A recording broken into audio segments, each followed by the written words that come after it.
Well, little Allison, here we are on the road. South Carolina. Indeed, we are. It's beautiful down here. We're at Isle of Murata. The South Isle Carolina. of Palms. The Isle of Palms, South Carolina. It's beautiful down here.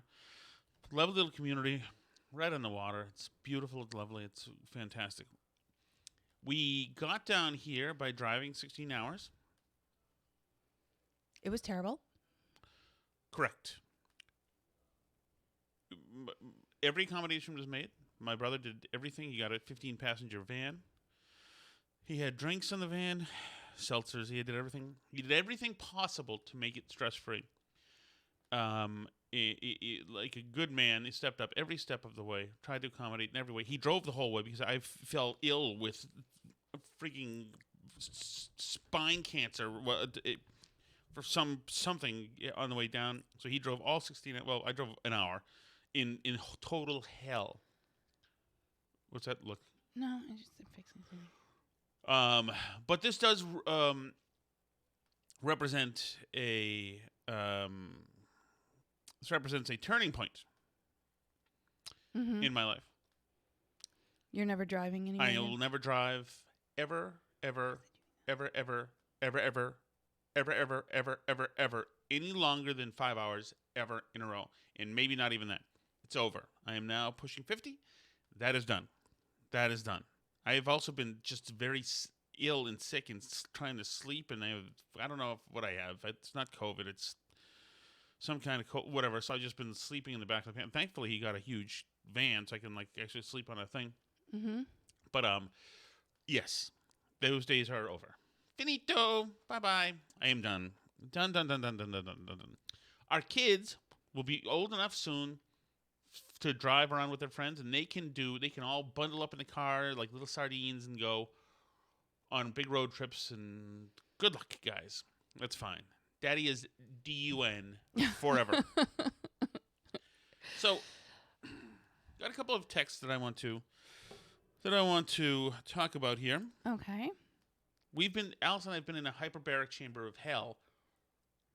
And once again, like I said, my brother made every accommodation, but our kids, they are so, it's such a symphony. If you're like me and God hates you, then if you have a bunch of kids, he's going to use them at every turn, and that's what we've done. A couple of, Tommy in New Hampshire says, he says, "Hi Tom, with the Logitech camera issue, try the Logitech firmware update tool, which I think you've done, right?" Sort of. It's complicated. It sort of works. I think the cord is just bad. I think there's a bad connection inside the cord of the camera, and so works fine in a Mac. He says, "And no, your Mac cannot break the camera Mac's rule." He's correct. Incorrect. He says, "Tommy, would this be the correct model you would use with a podcast setup similar to yours? I've been asked for a recommendation. Thanks, Rodecaster Pro Podcast Production Studio." So I'm looking here, Tommy, and there's no picture or anything that you sent with it, but Rodecaster is the industry standard. We don't have it. I just tweeted out what we have. We have basically, the communication device that Elliot set up for ET with the scratching the record, etc. 18 pieces. All the stuff is old and outdated. Even my Comrex is old and outdated. The engineers they look at it and poke it with sticks. So these mics are fine though. These are Heil microphones. They're fine. So that's where that is. Now there were some other inquiries, Alice. Do you remember other inquiries? Are you referring? Oh no. Kelly Grayson asked me, "Hiya Tom, are you on the right stuff?" This is a message. The right stuff, by the way, is the conservative dating app. Which I didn't know when I said yes.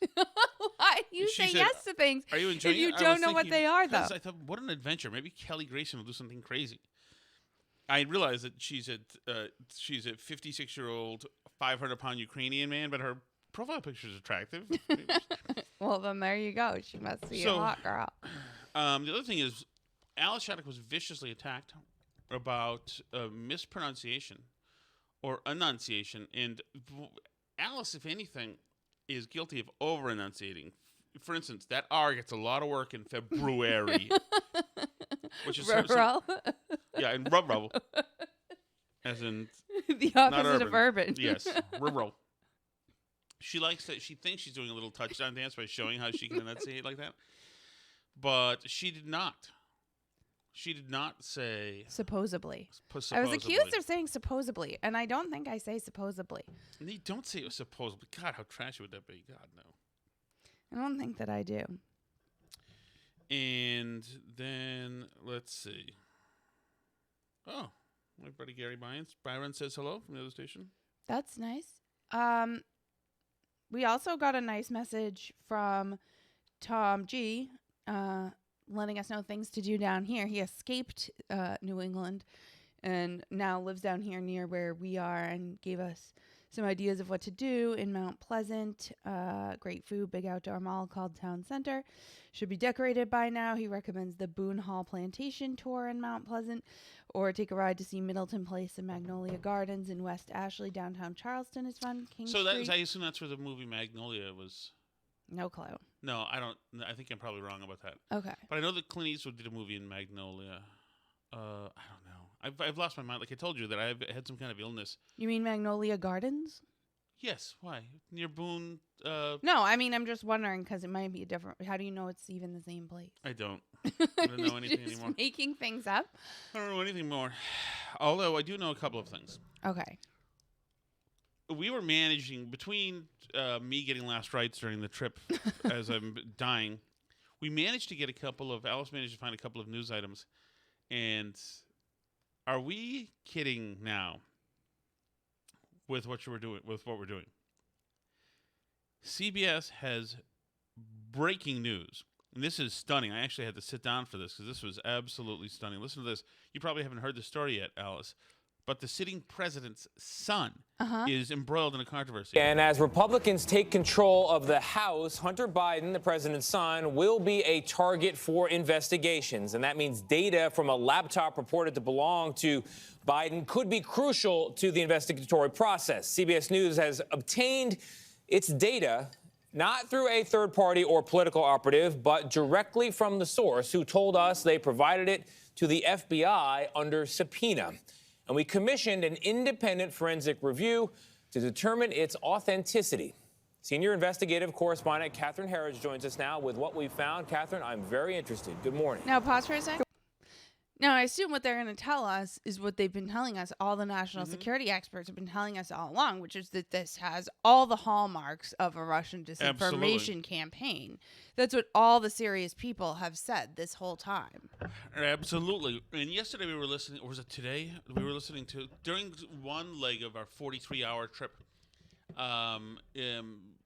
Bill Maher had Sam Harris on.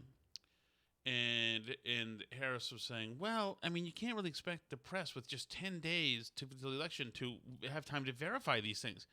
That's not how journalism works, Sam. Yeah. You go with all the solid stuff you have. And also, the press can do a lot in 10 days when it wants to.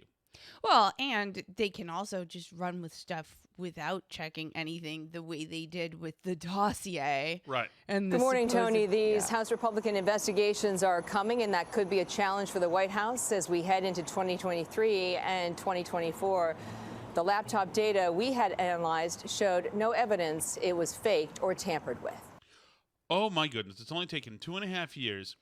And if you had tuned in 2.5 years ago, in July of 2020, this is the exchange between Leslie Stahl and Donald Trump. I think it's one of the biggest scandals I've ever seen, and you don't cover it. You want to talk about... Well, because it can't be verified. You want to talk about insignificant things. I'm telling you. Of course it can be verified.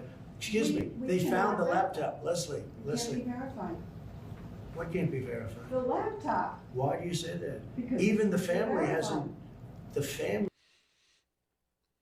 A laptop containing video, incriminating audio photographs of the president's son naked with girls, some appearing to be quite young, complaining about indictments and this and that, etc. It's a treasure trove. For anybody who's really in journalism, it's a treasure trove. But no, all in. And here, Trump is the only one. Can't be verified, honey. It can't be verified. You can't.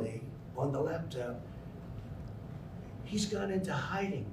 For 5 days, he's gone into hiding. He's preparing for your debate. Oh, it's taken him 5 days to prepare? I doubt it. Okay, All go right, ahead. all right. So let's get back to the name calling. Back to the Back name to the calling. name calling. Can't be verified, honey. It can't be verified. Well, it can be verified, but it takes, at least 2 years to go through these things and decide whether or not that it's really Hunter Biden's laptop.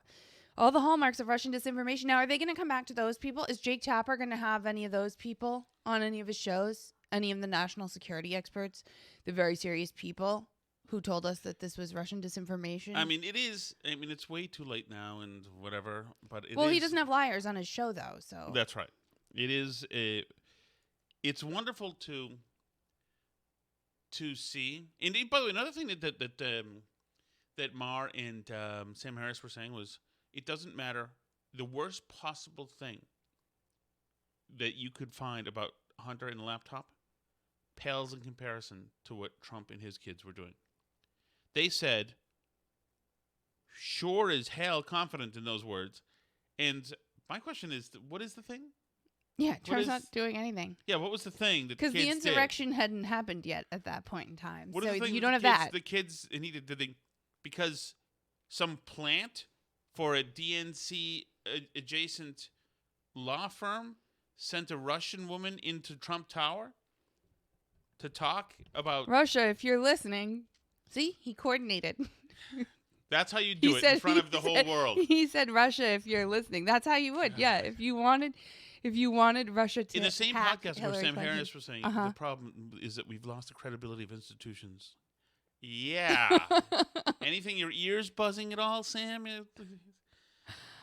Oh, that's too funny. I can't.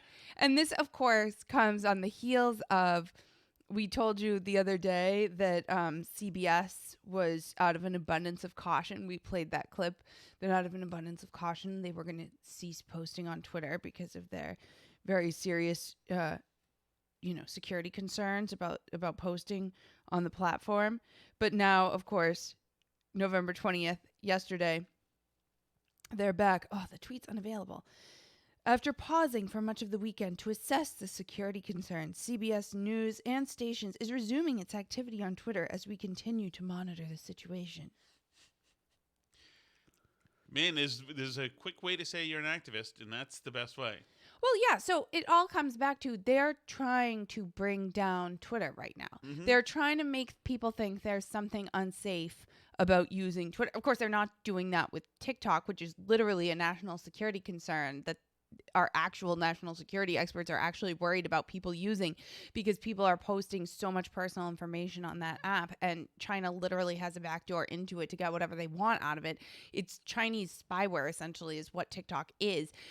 Are they worried about that? No, they're worried about Twitter because Elon Musk and blah, blah, blah. And I have my doubts about Elon Musk in some ways, but he is not as dangerous as the China regime in general. And the whole thing is so absurd, and it's actually a campaign. It's a coordinated effort to make people think something is wrong with Twitter, that they should get off the platform. And I see people believing this. I saw somebody texted me the other day, and they were like, "Oh, you really like Twitter? It's too bad, like the app is dying and everyone's leaving it." And I was like, "What are you talking about? Nobody's leaving it. It has the most traffic it's ever had. It's out of control. Like, Twitter's doing fine. Nothing is wrong with it. It's not broken. There's no security concerns. Everything still works." I saw a news article that was like, all the things that aren't working on Twitter since Musk took over. Like, they're really trying to spin this narrative. Not only are they going after the advertisers and trying to make them think there's something wrong with them using the platform. Your content is going to be by Nazis. There's going to be no content moderation. It's going to be all kinds of hate speech, and your brand is going to be associated with that. Are you sure? Why don't you voice these concerns to Twitter? They're prepping them, these activists, and going after them, trying to make sure that the company fails. And then when it fails, they'll go, "See, Musk wrecked Twitter. That's why we can't." They're the problem. They're the ones. They're trying to get people off the platform. They're trying to get advertisers off the platform. And they're trying to make sure that Musk can't make anything out of it. I think they're going to fail because fundamentally people want to be on Twitter. It's where the action is. So last time on our show live was when Musk made Trump go back. That's right. So, but he hasn't tweeted yet. Mm-hmm. And he says he's not going to. He's sticking with Truth Social. Do you think he's going to be able to stick with that? No, I think that he'll use Twitter to promote Truth Social by throwing grenades. Probably. But I do think he wants people to come over to Truth Social. Elon keeps posting memes trying to goad him into tweeting, and I think that's going to have the opposite effect. I think that's going to make him not want to tweet and give Elon Musk what he wants, because he keeps trying to get him to. I mean, I don't miss him on Twitter, and I thought it was it was, at the end of the day, it was nothing great, but I think he will. Why wouldn't he? After all, why wouldn't you? Here's a psycho from the 1619 Project, along with another psycho on MSNBC. Your book has been extensively challenged. Does it surprise you that this is happening at the state level? No, I mean, absolutely not. We know that Glenn Youngkin ran his campaign on this idea of teaching a more sanitized history that would protect the feelings of white children. We know that history and how it's taught has always been contested in the United States, that so much of what we call history is really memory. It is selectively putting certain things into curricula that gives us a certain concept of what America is. Is that projection or what? Yeah. Yeah. The 1619 Project has not just been challenged, it's been debunked as rubbish. Of course. By people, including people writing for the New York Times. It's just total BS. It's called the 1619 Project because it came out in 2019. So it was a marketer's dream that this 400 years later, here we go. Mm-hmm. Guess what? They never cared about us. Ugh. She's rubbish. She's trash. She's an elitist jerk. Yeah, of course. And, and they keep spreading lies about it. Like Ron DeSantis in his gubernatorial debate said that the American Revolutionary War was not fought over slavery, and they were running around saying that he said the Civil War wasn't fought over slavery. They go around and say that Glenn Youngkin's new history curriculum doesn't include Martin Luther King, and I mean, like, as though that's possible. Of course it includes Martin Luther King, and people went through it, and of course it does include Martin Luther King Jr. and the whole thing. Of course it includes the civil rights movement. All of these anti-CRT curricula contain all the things they're supposed to contain. They have black people in them. They have everything else. I mean, it's so absurd, the claims that they make about this stuff. And, like, really the anti-CRT bills just say you can't, like, tell the white kids that they're not as good people because they're white, and that you can't teach that, like, America's a fundamentally racist country and things like that. But the real problem, like, I love the anti-CRT bills, but at the same time, like, I think they're limited in their effectiveness at the end of the day because you still are hiring the activist teachers in your schools. Oh, yeah. You need to get, well, first of all, you need a much smaller school administration because the school administrations are packed to the gill. It's a huge source of, costs just ballooning in the public schools is all the administrators, so many administrators. And then second of all, you need to make sure that you're staffing your schools with administrators from the top to the bottom who are not these psychotic activists, because they will hire more people who are psychotic activists to be the teachers who are in your kids' classrooms. And that's like what we absolutely can't have. It has to start by cleaning house with the people in the school administration, which means school boards. So of course, they don't want normal people on school boards because that would be a huge problem. Did you see the story where they were saying that Ron DeSantis is politicizing school boards and now parents have a bigger voice? Heaven forbid parents have a bigger voice in how their kids are educated. I mean, and I think for a long time, parents didn't think they needed to have a bigger voice because schools were also being run by other normal people with normal priorities who weren't lunatics, right? I think most parents a couple years ago, pre-COVID, were okay with kind of letting the schools do their thing. But the schools that we used to know have totally changed.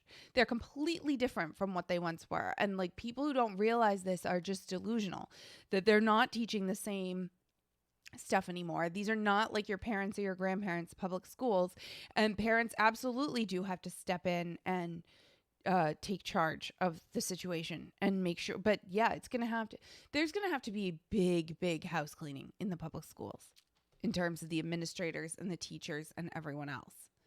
Of course, absolutely. Because you need normal people is it even being possible? teachers. Isn't the way forward to have the money follow the student and just abandon them? I mean, yeah, I think that's ultimately the way that they're going to get fixed. I do think that it would be nice if there could be public schools. I like the idea of like the town school where your kid sees the same kid that they see at soccer practice and see riding their bike around town in the classroom. And the idea of a community school where it's really truly a community, a neighborhood school that you walk to, that your friends walk to with you, that you see every day, and then you see them on your street too. I think that's like an important formative piece of American life. So in that sense, the sort of like everybody just goes to the school that they want to go to. Like, I think there's sort of problems with that too in terms of the sense of community. I like the idea of having public schools, but I think they might need that shock to the system in order to get fixed, in order to be what they ought to be. Because right now the unions run them essentially. Yeah, the radical left, they don't think shocks the system very well, I've found. Well, I guess DeSantis has done something about that. I want to talk about something, okay? Okay. Sorry, that's not me being tired. That's me being destroyed physically. Charles C.W. Cook has a piece for NR National Review where he says, Don't run. If you're thinking about running for president, do us all a favor. Think again. Hey, you. Yes, you. I gather you started hinting that you might want to run for president in 2024. Here's an alternative idea. Don't do it. Do something else instead. Travel, learn to cook, serve on a board, start a podcast, build a boat. Just stay the hell out of the field. You know who you are. You're the popular GOP governor of a blue state who believes that against all odds and in spite of all the laws of supply and demand, he's going to be nominated for 2024. You're the Trump appointee who served in the last administration for 2 or 3 years and who has some reason come to think that he might be a credible as a MAGA without the baggage candidate. It's Pompeo. Or Nikki Haley.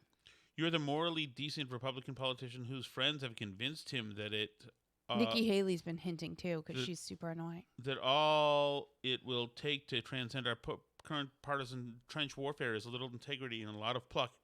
You're the long-retired former party darling who falls asleep each night telling himself that if all the cards fall in the right place, you might squeak to the front of the pack and make it to the convention.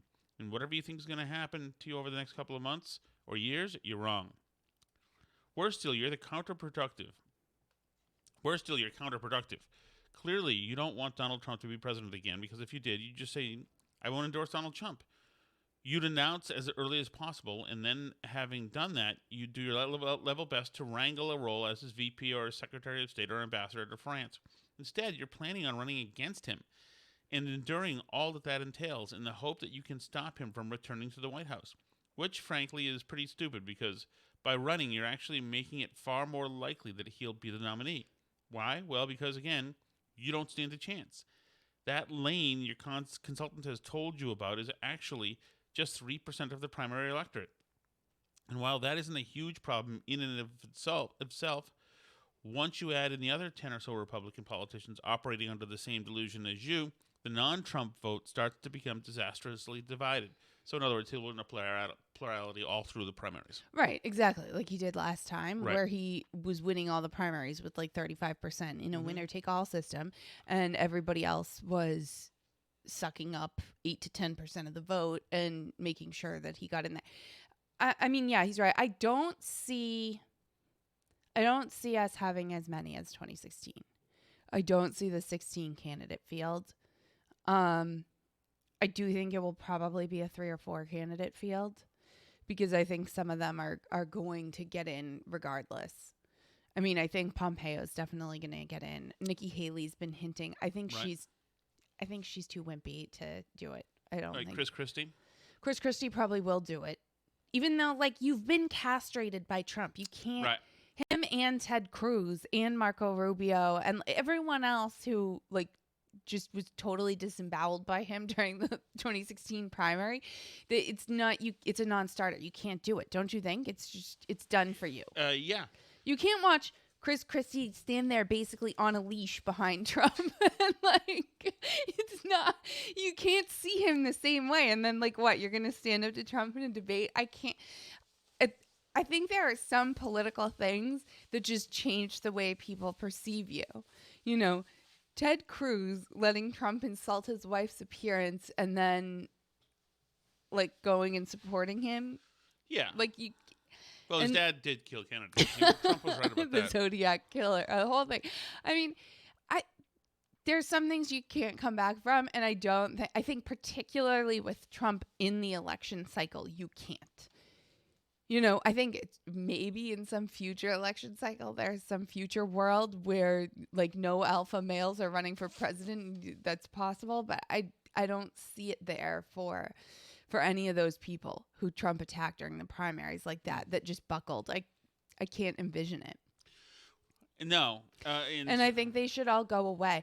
I also think probably, I don't think Charlie Baker will because I don't think he wants the grief really, but I think Larry Hogan probably will run. And he'll be a quick casualty. Larry Hogan will be filleted. Nobody wants him. No. That's the problem. No. I mean, I understand you were popular with the Democrats in Maryland. Right. And it's the same with Christie. Right. The people on ABC like him. Wow. Yeah. He's not so bad. That's fine. They're not voting in the Republican primary. Yeah. Maryland is a non-entity in the Republican primary battle. It's not going to happen. So. And also, I don't look at Youngkin as somebody who can.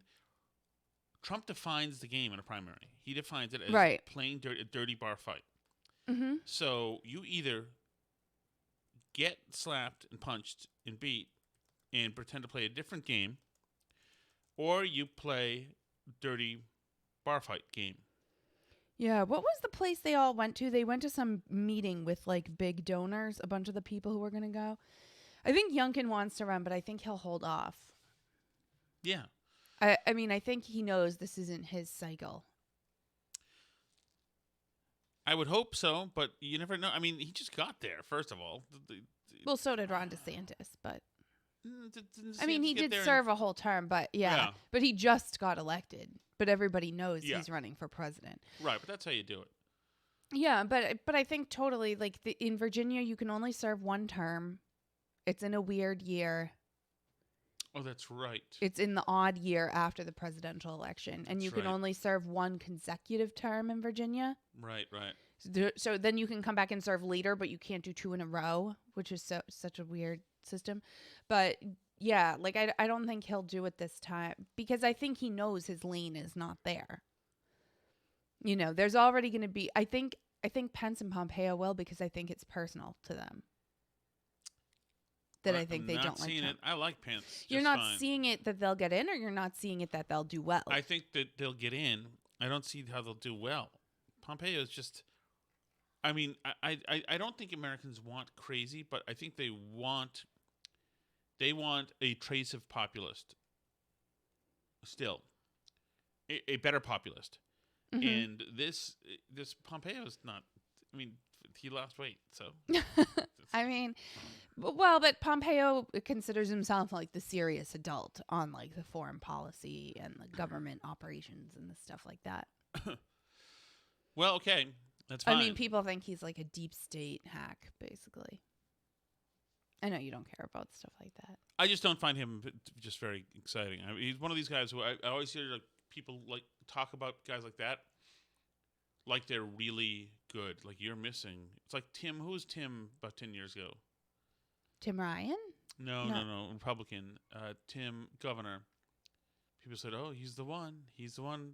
Pawlenty. Yes. Oh my gosh, Graham loved Tim Pawlenty. Oh gosh. And T-Paw was just totally just tossed. Mitt Romney beat up T-Paw on the stage. Yeah. Terrible. Yeah, that was when Graham had his anyone but Mitt campaign. Right. And then, Fred Thompson got in there. Yeah. I was a fan, obviously, because of the misses. Mm-hmm. And a lot of these people that the establishment says, you just wait. The one you need's coming in. It's like, no. Yeah. I don't know. I mean, it's obviously going to be Trump versus DeSantis at this point. I think so. I don't see who else cracks double digits by the time you get to primaries, to be honest with you.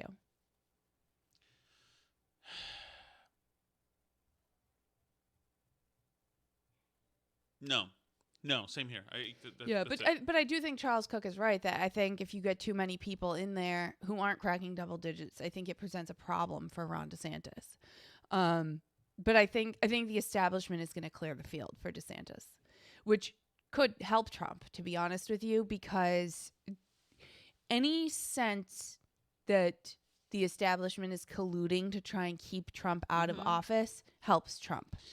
I think that there that already was like more these true than it is hackles now. being raised because, you know, after the midterms, there was this seemingly coordinated, but really just it was the obvious thing to say that, you know, Trump caused these midterm losses in large part. And there was this sense like, oh, everybody's ganging up on Trump. Everybody's coordinated. This is an attack on Trump by the establishment.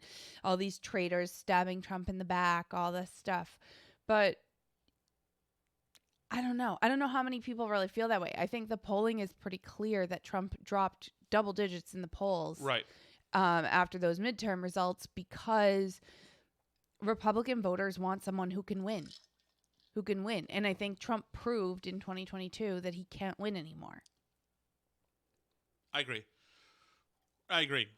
And like giving a nod to what you were saying is, I think the only way that he could be possibly respond is if people see that there's an all-in, not just party collusion, but there's an all-in campaign by media, by establishment on both sides, etc., to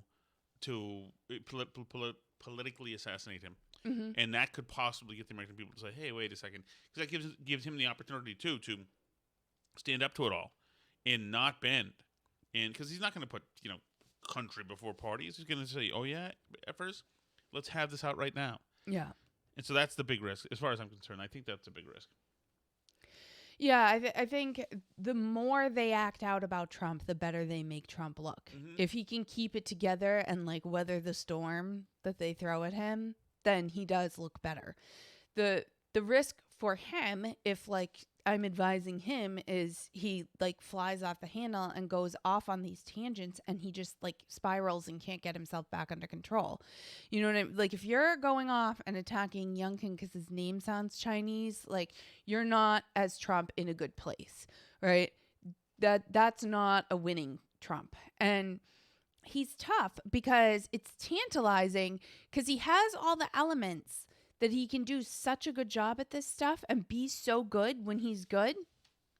But a lot of the time, he's futzing around and like not doing what he needs to do and screwing around with stupid stuff, saying dumb things that make people not like him, all this stuff. And we saw it like in 2020, right? Where he sort of spent most of October just being terrible. Well, it's a lot of that year. Yeah, also I mean, with the COVID a lot stuff, of the so year, but yeah, spitballing with COVID but all and the stuff. way into like October, he was just. But then there was sort of a momentum towards the end of October where he turned things around. He got better from COVID. He did a bunch of rallies. It felt like there was momentum, but it was not enough to overcome all the time he had spent being an idiot. Mm-hmm. And like when he's good, he's so good. So you want to like him and if you can only get good Trump, if you could like make a deal where you're like, can I just have this version of Trump please all the time? But the problem is he doesn't act like that a lot of the time. And like when he's not he's not on, he's really, really bad. Well, like January 6th bad. Okay, fine, but there are other times when he's not on, when he is on, that it's recast as being a horrific, historic, dark disaster day. Like after the Charlottesville stuff, where he gave a great presser, which he spent most of it absolutely slamming and decrying the ills of racism. That's what he did most of the time. Right. But since he said very fine people on both sides, which was not about racists, you know, it gave the media enough. And he specifically said, like, now obviously I don't mean any white nationalists or anybody exactly. like that. So I mean, it's so even thinking about that makes me think, you know, maybe he does deserve another shot at this. All right, yeah, Morgan in the chat says he thinks Ron DeSantis should wait his turn. I'm not for the wait his turn narrative. That's not how Democrats do it. It's his turn now. It's his turn now, and I think, and he says he might not run too. I think he will run. I think he absolutely knows that this is his moment, and you strike while the iron's hot, and you go. So should we do the chat? Let's do some chat. I saw we have a few in there. Oh, good. Tommy boy. Yes. Paulie from the Red Hat. Hey, Paul. Glad you haven't forgot about me.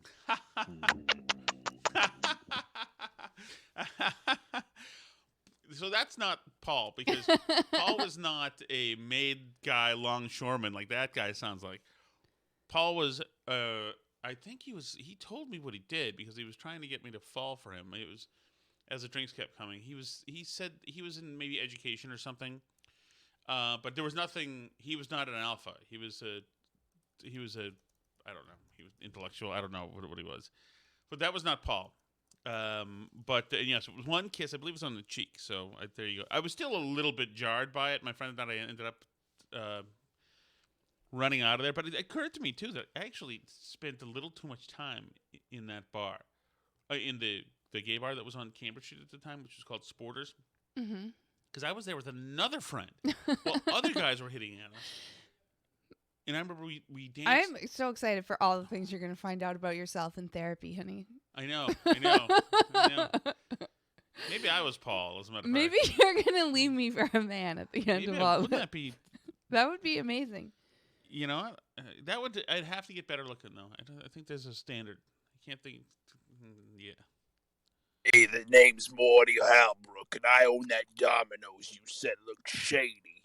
That was in Jersey yesterday. Remember that? Yes. It's right before I It's a scary fell domino. into an abyss of complete, absolute physical hell. Ain't nothing coming out of this Domino's except delicious, beautiful pizza pies.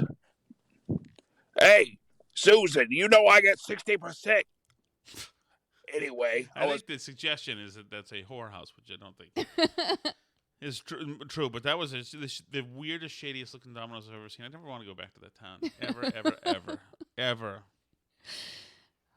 Also, Just one. we had to get gas in Jersey, which of course means that the person has to pump it for you. In this special big passenger van, you can only open and close the gas cap if you open the driver's side door. So Tom's poor brother had to be all up close and personal. Yeah, the guy invaded his space and looked at him straight in the eyes while he was doing it. So uncomfortable. I hate that that's the rule in New Jersey. Oh my gosh. Just want to let it be known that I stand with Alice. Tom Shattuck is nothing but an Apple bigot. Apple, Apple computer bigot. Yeah, well, they're much better. They're not, though. Not for the stuff that I have to do. HVAC today with hers. No, not for things that I have to do. A Windows computer is a series of fans with a microchip attached. That's what it is. That's what I have to filter out. I know that the Mac hardware is very nice. Yes, it is. Thank you, Alice. Thank you. I think we've gotten I know somewhere. that it is, I think in today's but therapy, we've gotten somewhere. Macs are not as good for the stuff that I need to do. No, yes they are. No, they're not. They're just not. Anyway, thank you so much for joining us. We will see you tomorrow. Hopefully Tom will be rested and feeling a little bit better. He's been very under the weather for the last 2 days. But yeah, we look forward to talking to you soon. You can join us on our live streams if you join at patreon.com/burnbarrel. You can also always find the show for free at burnbarrelpodcast.com. All the places you like to listen to podcasts, YouTube, Rumble, etc. C'est la vie.